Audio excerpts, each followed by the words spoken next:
Welcome to the show. Welcome to Inside the Mind's Eye, where we explore the... Because I got to drop everything, not drop everything as a practice, but literally like turn my back on all this kind of nonsense talk and stop meditating and try my hand at being a biblical literalist for a period of time. And then coming back to this, I get to step back to whatever this is without a lot of the garbage that it had accumulated in the past, like previous 7 or 8 years of exploring the stuff or however long, and really get to look at this with like a fresh kind of untainted interest almost, without this idea that I'm going to get something or there's something I'm looking for, because I'm not really sure there's anything I'm looking for, but it's like you can't help but bump into these questions if you're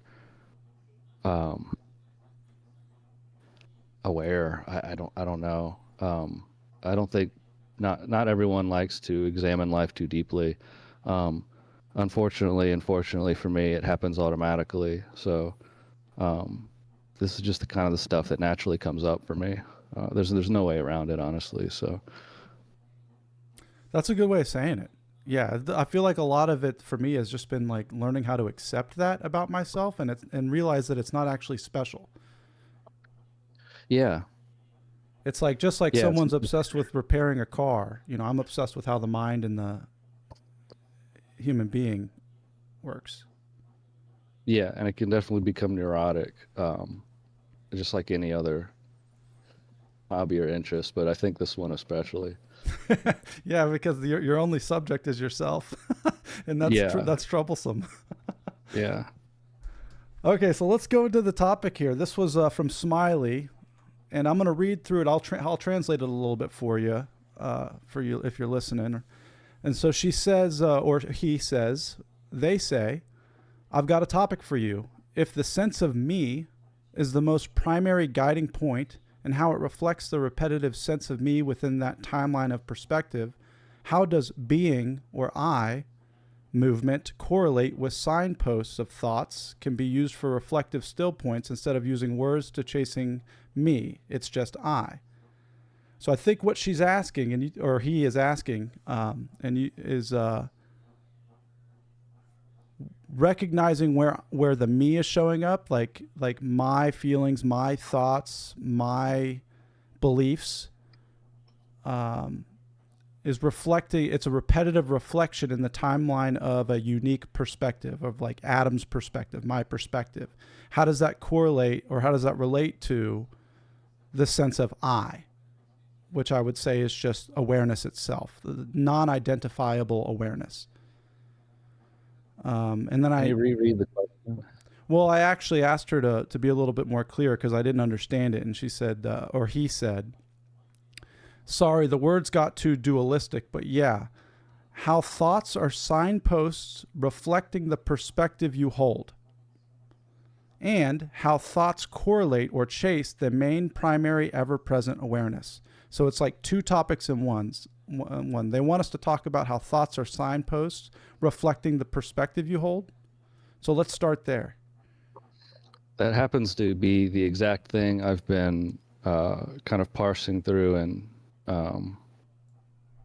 maybe having insight into this week. Perfect. Go for it. Oh, so let me make sure that this is correct. What I've been saying is so I think of this in terms of thoughts being signposts. I'm looking at belief systems and or conceptual frameworks, and how thinking is essentially impossible without some kind of belief system or conceptual framework being adopted for those thoughts to happen within and in relation to. So I believe that's true. I'm not quite sure. There's kind of still a question mark on that for me. Is a belief system necessary for thought? Whether or not we believe in that belief system is irrelevant. The thought itself requires it to kind of live and move. It doesn't mean we have to buy into it, but we can recognize it. Hold on. So let me repeat what you just said and tell me if it's correct. Are you saying that thoughts like belief is necessary for any thoughts to actually occur? Um, Not any thoughts, but I would say most thoughts. I think there are thoughts that can occur in a pure way, but like any kind of language or communication essentially has to have a conceptual framework to function within. Okay. Like does that make sense? It does, yeah. Especially when we're talking about spirituality, you're adopting some framework within which you're communicating. That could be Zen, Christianity, other types of Buddhism, non-dualism, whatever. There's whether or not you take it seriously, there's some framework you're using as a reference point. Sure. I mean, even just language and tonality. Yeah. Even just a a typical Western psychology is a conceptual framework. Like our cultural conditioning provides a common shared conceptual framework so that communication makes sense. But given that, how thoughts are signposts for the perspective you hold. So like your thoughts will communicate to you what belief systems you're locked into. I think whether or not we know it, the belief systems we have it's like we are pressed through our belief systems and manifest in the shape of those belief systems. Our thoughts manifest in the shapes carved out by our belief systems, our conditioning or conceptual frameworks. So like there's like the correlation between, let's say, thoughts or signposts for the perspectives you hold. It's all the perspectives you hold are going to determine the shape of your thoughts. Does that make sense? Yeah, yeah, yeah, yeah. It's the way in which you perceive yourself and the world around you basically decides what you think about it. Well, I would say what you think about the world determines how you perceive it. Okay, so the snake eating the tail. Yeah. And I was looking at this specifically in the context of spiritual experiences. At least my own experience, like the current system I'm operating within tends to govern the appearance and form of tangible spiritual experiences, whether it be oneness or Christ or Zen Satori.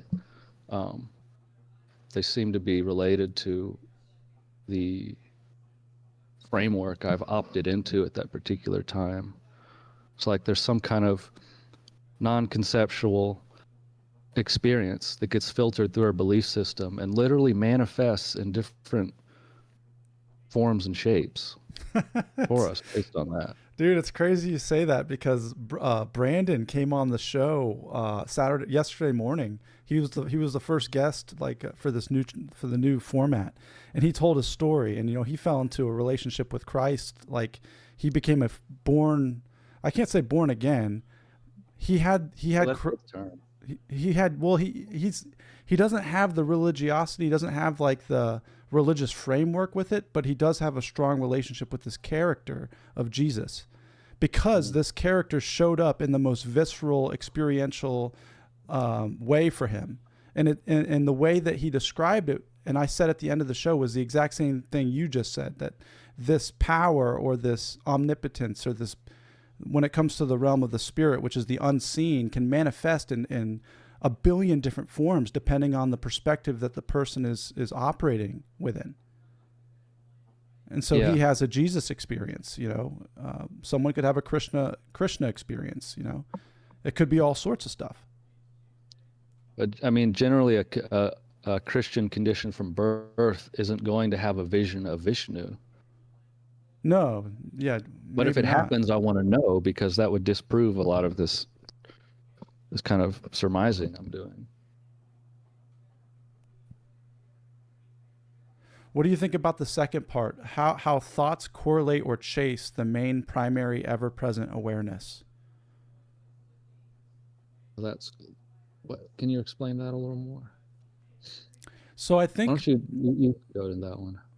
I think what I'm gathering from the I guess the full message that Smiley is offering is, I think the thing that's like, I think that it's how thoughts correlate or chase the main primary ever-present awareness. I think that they're stuck thinking that the I that's witnessing thought or witnessing perspective or aware of this is its own entity, and it's not. So thoughts do not correlate or chase the primary ever-present awareness. They appear or arise within and as awareness itself. And this is why it's so hard to talk about this, and it's very hard to communicate, because it's so simple. It's really just like, if you're hearing my words, if you're seeing, if you're conscious right now, that's what awareness is. You can't find it if you look for it. The thing that's looking for it is arising and expressing itself from and as it, but it's just like the simple, most basic conscious. It's nothing special. It's nothing superfluous. It's not going to rock your world. It's just what is.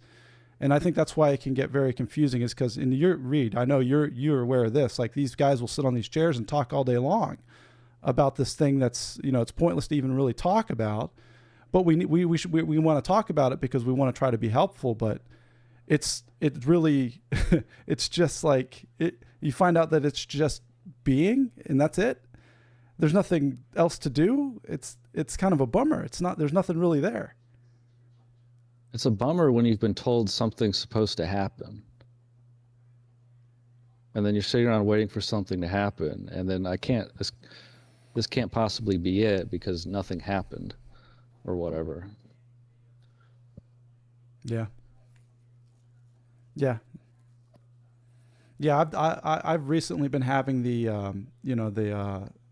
educational variety of a spiritual or philosophical or well experience. It's like there's no rocket ships or fireworks, but over time I just continue to fall deeper and deeper into states of continual contentment and peace.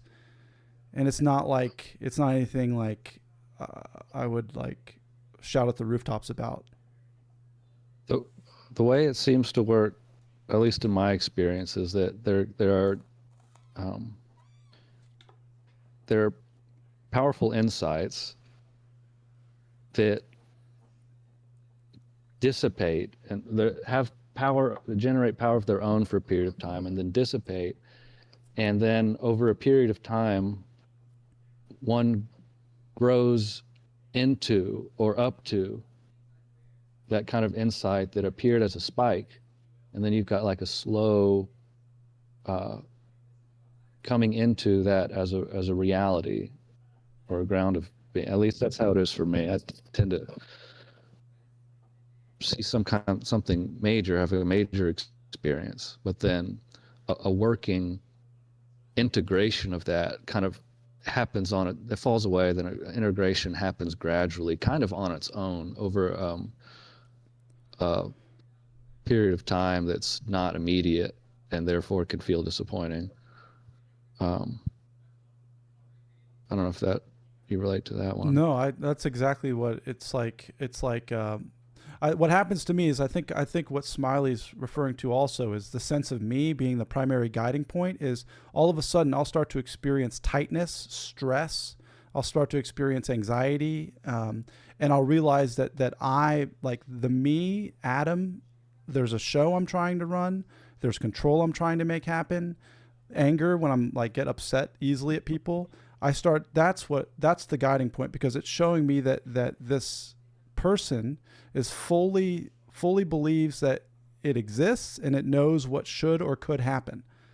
So when I see that and I recognize the tightening and the stress that builds from that, and like you described for me, this all just happens automatically on its own now. It like relieves itself. It's like a pressure valve. Like once it's seen, it just dissipates, and then I have this full experience of presence and union with whatever this, where there is no me. There's just this, whatever this is, expressing itself, living itself, being itself as this. And I get to kind of like be in that vibe for a little bit.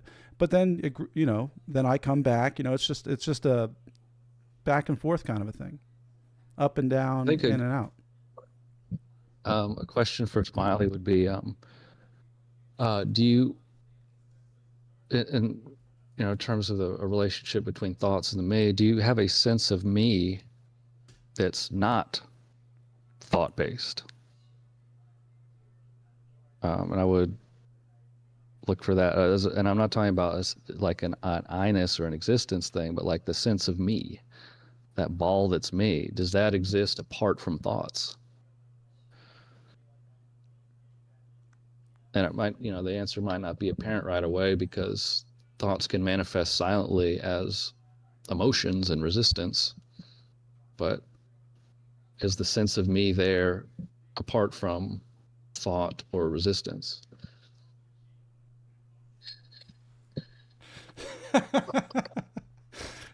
Nice, dude. I think we're good then.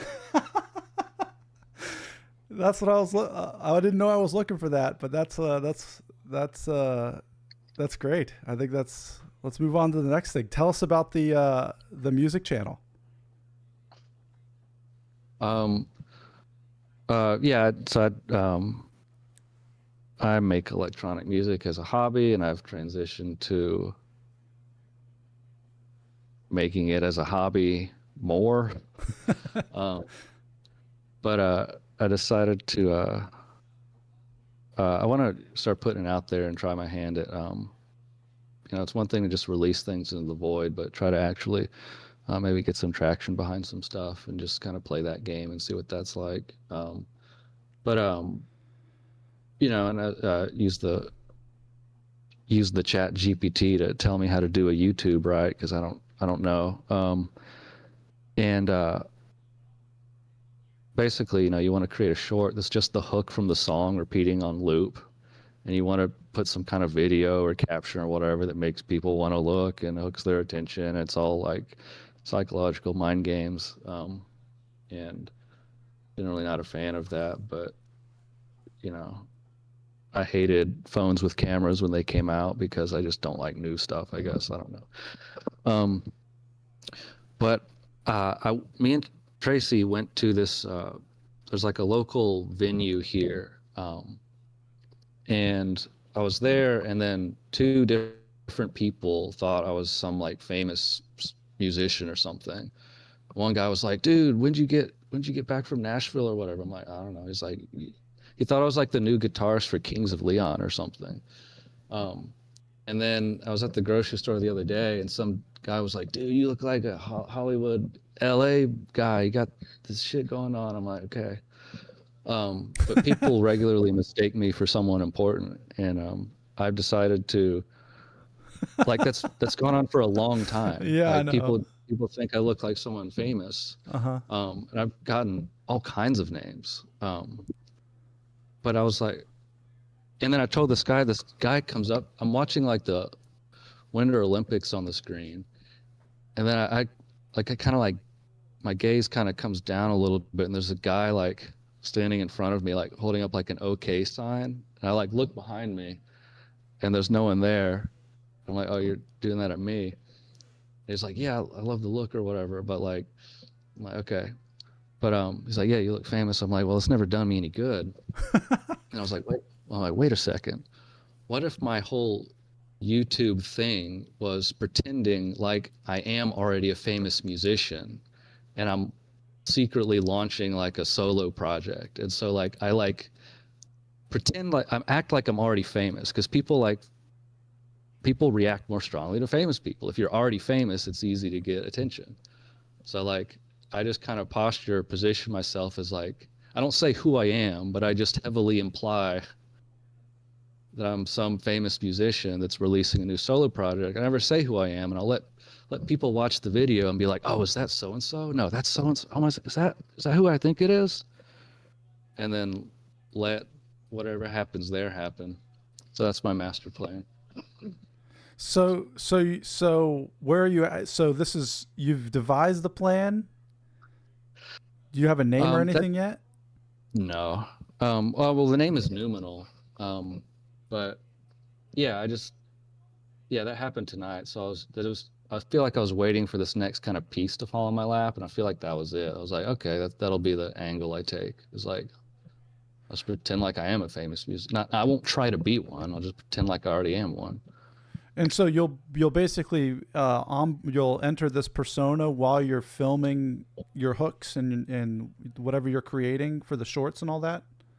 I guess so, and like maybe do the video in a way where it's like can't totally clearly see me. So like I'll be whoever you want to imagine I am. But like I thought about it because like I don't like it when some people say I look like someone famous because it creates this weird feeling inside me, and I don't think I would actually want to be famous because I don't like feeling like I have to be something in public or like there's some kind of image I have to protect. Or I carried that around for a long time. Like I was always projecting something. And I'd rather just be whatever it is I am and not be whatever it is I want someone to think. But like maybe I could funnel that into this, I don't know, persona thing. And I was thinking about it too. I'm like, so I'm not, I mean, I was thinking about this identity thing today. With all this, I'm like, when I look, I don't find a core of identity here, apart from I can tell you like beliefs, uh, likes and dislikes. I can tell you a bunch of thoughts, but that doesn't define an entity. It doesn't point to anything. There's just I find nothing really when I look for me, um, which I think we were just saying something like that. Um, What do you but so see? if people want, Go ahead. yeah, if people want me to be something, then they can project that onto me, But and then I'll that's what everyone's already doing all the time. yeah. So it's like intentionally leveraging that But is then kind of but the idea behind this. so like if you set an intention, you say I'm going to commit to this music and I'm going to commit to building this platform, whatever that may be, whether it's the YouTube channel or the SoundCloud, whatever. There's you still can't find you in the intent in setting that intention. But I couldn't point to what it is or what defines that. I mean, yeah. Can you? No, I can't. I mean, I all you could do would be pointing to thoughts, essentially, thoughts or that define you, thoughts or differentiate you. it's like it's I see like pointing at the matrix, like I'm pointing at like the neurons in the brain and all the conditioned programming and like I'm extra a as fuck, dude. Like I like the way I was like how I am moving and living on this planet. I'm like super extra. I got too much energy. I'm too sensitive. Like this body, this mind, this the way in which I see things. It's like none of it was really chosen, but it's there. Mm-hmm. But that's not who I am. That's not me. I can't find the me. I don't know what the me is. Like almost like life is just trying to learn how to exist with whatever this is. Do you remember when I said uh, what we are is a whole in experience?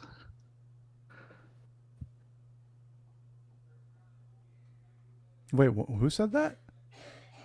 I said that to you one time. What we are is a whole in experience. If I, to look for yourself right now in your experience, you're a whole in that experience.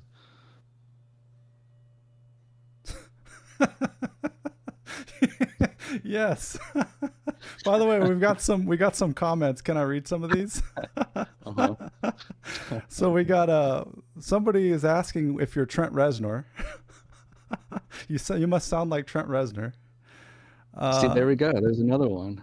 Here's another one. It's hard to be the man with a gun in your hand And this reminds BR of the Barbie movie when she's trying to figure out what it is to be a woman, and then she realized that it's just that she is. Mm. And I'm just Ken. Yeah. Nice. Yeah.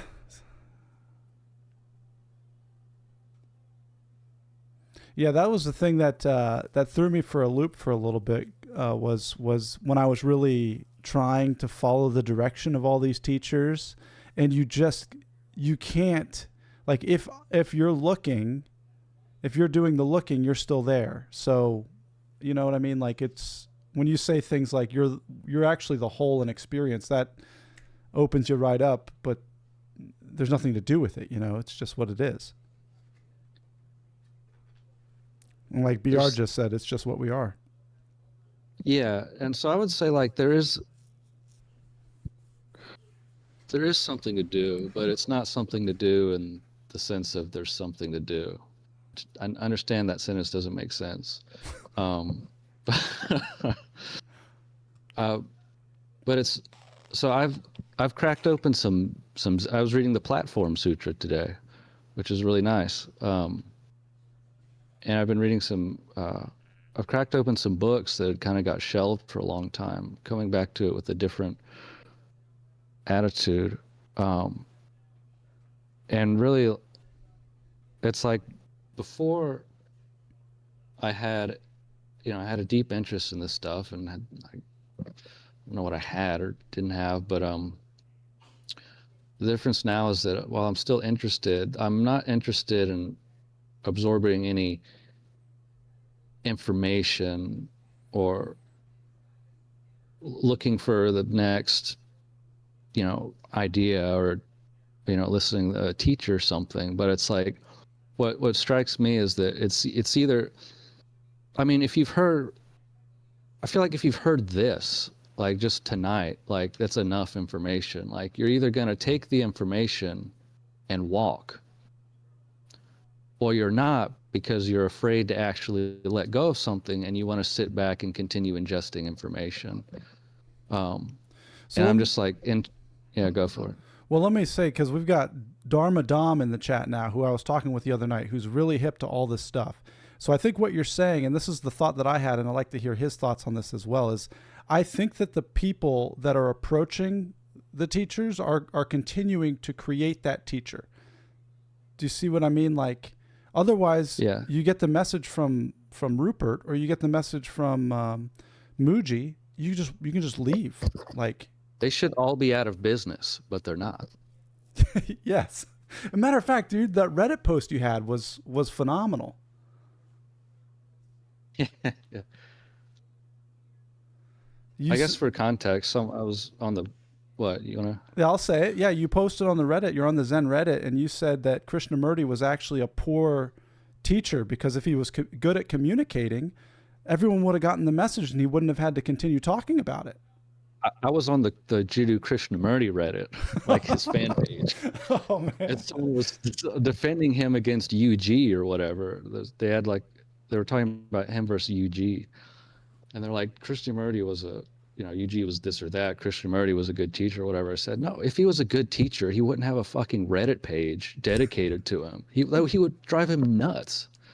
Like, that's the total opposite of what he was pointing towards. Any kind of reverence or continued interest in him. Yeah,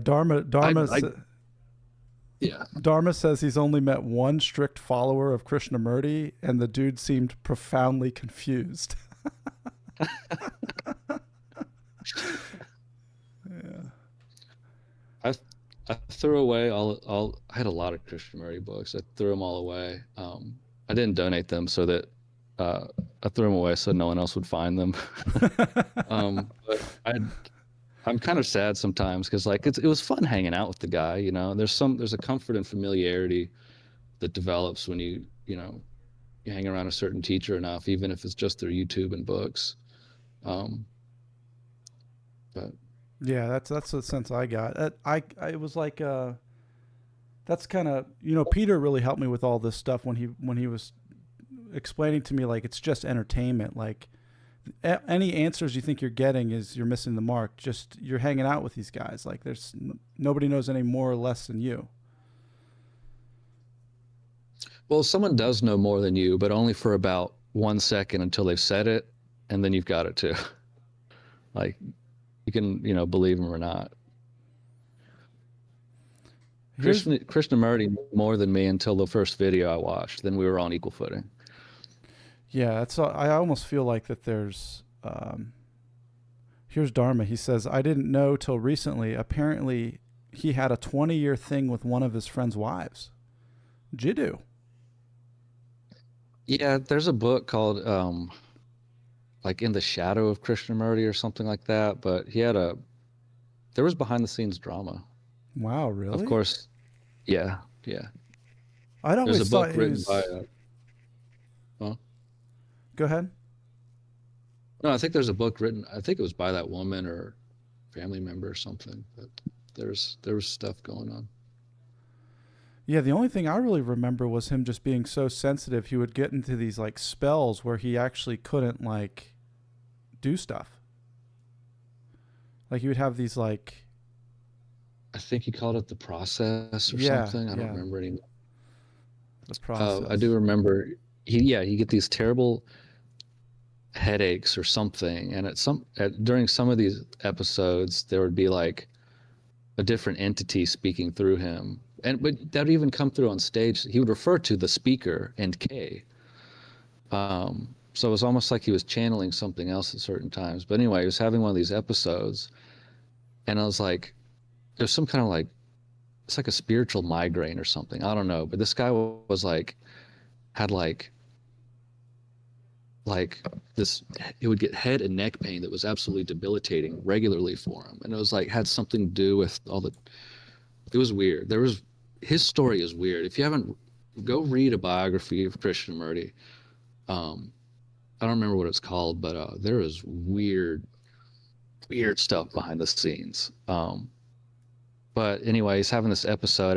Everyone, all his like little circle is downstairs, and they're like, all right, he's upstairs in bed, with his like assistant or nurse or something. And like everyone downstairs is like, all right, we're gonna meditate and like, and fill the house with like some kind of like healing energy or something like that. And then Krishnamurti, they're all silent meditating. He sends his like nurse or assistant downstairs to tell him to stop. He could sense it. Yeah, he told him to stop. It's fucking with him. Their meditation was too loud. Dharma, you have Krishnamurti collages. Yes, we do. If you actually have Krishnamurti collages, we do want to see them. For sure. Dude, this one's cool. I see it. The thing to be done becomes more important than the feeling of being and doing together. And when the thing to be done, the plan, the concept, the ideological utopia assumes primary importance and there is no real cooperation, then it is only the idea that is binding us together. And if one idea can bind us together, another idea can divide us. So what matters is to awaken in ourselves this spirit of cooperation, this feeling of joy in being and doing together without any thought of reward or punishment. Wow. And it's hard to do that because you have to have an idea. Is it even possible? Can we do it? Failure at the starting gate. Pain is the best teacher. This is a young Krishnamurti one here. No virtue, no quality that is worthwhile can function or grow without this vast space within oneself. Dude, great stuff over here on your Instagram, dude. A mind that is becoming can never know the full bliss of contentment. A mind that is becoming. Mm-hmm. What does he mean by that, Reed?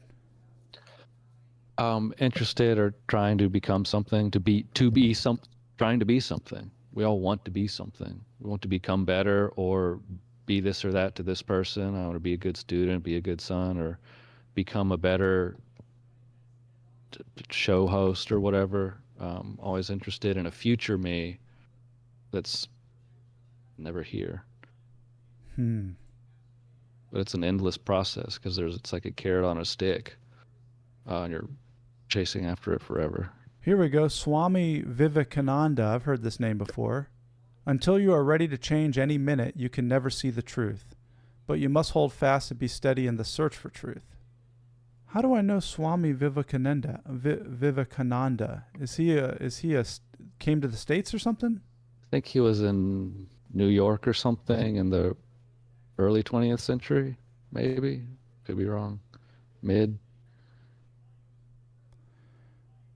Dom says, a mind that is not seeking a result, he says. He brought Vedanta to America. Nice. So he brought Vedanta Advaita. And then I guess, so what did Yogananda bring? Did he just bring his, like, the guruship to America, just like the lineage of yoga? His lineage of yoga? He brought his best-selling books and cult following.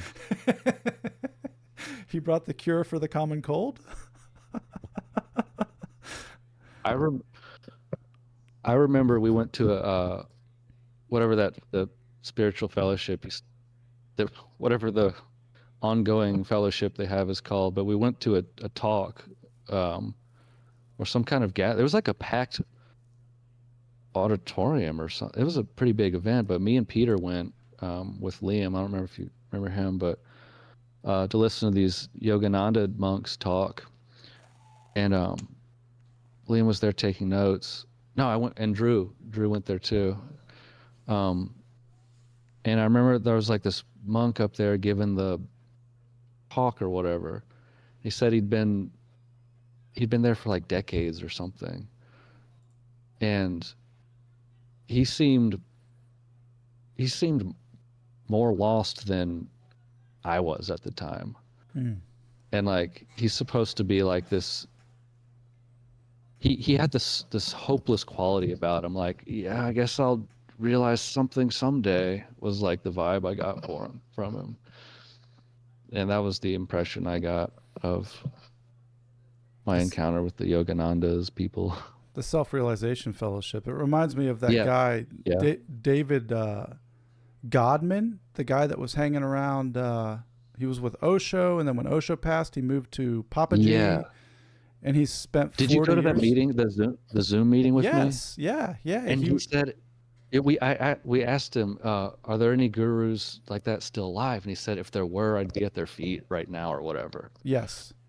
And I was just like, you, out of all people, all this experience, and you're still looking for an answer. Oh, man. I felt so bad for him. Yeah, it was heartbreaking. That's a good way to say it. Yeah, it was like... He knew more about Ramana Maharshi than anyone on the planet. Yeah. And was still desperately searching for a guru. Yeah, countless documentaries, countless books. Godman. It's like if he doesn't get it, he's had more exposure than anyone alive to the teachings. There he is. Yeah, I just pulled him up real quick. Yeah, he told a great story. Like, he was sharing his life experience on that Zoom meeting, and it was like I was getting chills and goosebumps, and I was having this like crazy trip of an experience just listening to him, and yet he was like fully just cardboard cutout. Like, he was just, I guess he wasn't there. Huh. Yeah, BR64, pain is the best teacher. Interesting. It's a good compass point. Shows you where you are. I think spiritual maturity would be getting to a place where pain doesn't have to teach you anymore. That's the hope. That's why. No, that's not completely why, but I feel like I was going to say that's why I do what I do, but that's not why I do what I do. I don't know why I do what I do, but I feel like people don't have to go, like, it doesn't have to be so complicated. I feel like things can be communicated in a way that is more helpful than most things are presented, you know? I just think things can be better than they are, that's all. Yeah, I don't think everyone has to go through pain. I had a teacher that would hit me for doing things wrong and tell me, pain retains. Did you retain what he taught you? But it's like you put your hand on the stove, you know not to put your hand on the stove, right? you do something enough times and burn yourself enough times, you run into the same wall over and over, you eventually learn, like, I'm not going down that path. That's why I didn't make anything like this for like a year, I don't think. I wasn't doing anything with the podcast or with the streaming or with videos. It was like you did the same thing too. You pretty much dropped everything. Yeah. Yeah, for anyone that doesn't know, Adam and I have a uncomfortable spiritual entanglement where we go through the same things at the same time, unbeknownst to each other. And then when we reconvene, we'll have learned the same lessons at the same time, same experiences or something. It's very odd. I feel lucky, yeah. So maybe I'll share a little bit about how we met. We met through the 12-step recovery, and you called me. I'd never met you in person, but we talked on the phone for the first time, and we used to just talk for hours, and we never actually met in person until like 6 months after we had met over the phone. Mm-hmm. And yeah, it came down to the beach house. Yeah, because I just, talking about this type of stuff, working through this type of stuff, it's rare to find people that are interested in this type of material. Oh, dude, BR says it worked. The pain retains. He learned. And then Dom said, so I told Dom, did I tell you about this podcast I listened to with Sam Harris and who is the guy? He's the non-dual guy that isn't a person. Not Tony Parsons, but the other guy. You know what I'm talking about? The guy that's not a person. Yeah. Wait. I can't remember his name. His name keeps leaving me. It's not Francis Lucille, right? No. Newman. Jim Newman. Jim Newman. God, these people are... Dude, Jim Newman. He is like the most punchable face I've ever seen, by the way. Oh my gosh, dude, Judgment Town. I don't know what it is. Like I think it's like people are asking him things. And he just goes, no. Yeah, no. He's just like, nope. No. Nope. No. And then he'll snap out of it and talk like a normal person for a little bit. Yeah. Anyway, Dom listened to it. He wants to say what he saw funny about it. Yes, Dom, please tell us what you thought was funny about the podcast. This podcast was Sam Harris and Jim talking, and the whole time Jim is just being, being itself, right? And Sam is like, you're also a person too, bro. And Jim is like refusing to admit that he's a person in any way, shape, or form. But then he would like speak from the perspective of a person. So Sam would be like, bro, like, Sam was like, I'm just saying, dude, if there's a Buddha, I don't think he would experience emotions like anger that you're describing. Like, so anyway, it was a crazy conversation. But yeah, hit us, Dom. What was crazy about it? The Advaita guy would speak like he was clarifying for Sam, but then use language and concepts that are totally there in the Tibet tradition, which Sam knows well. Yeah. I think Jim is used to speaking to people that don't fully understand the methodology, I guess, or the philosophy. Right. Wait, what was his take? Say it again. The Advaita guy, Jim Newman, would speak like he was clarifying for Sam. Like Sam would be saying things, trying to like get on the same line of thought with Jim. And then Jim would be like, no, it really is this.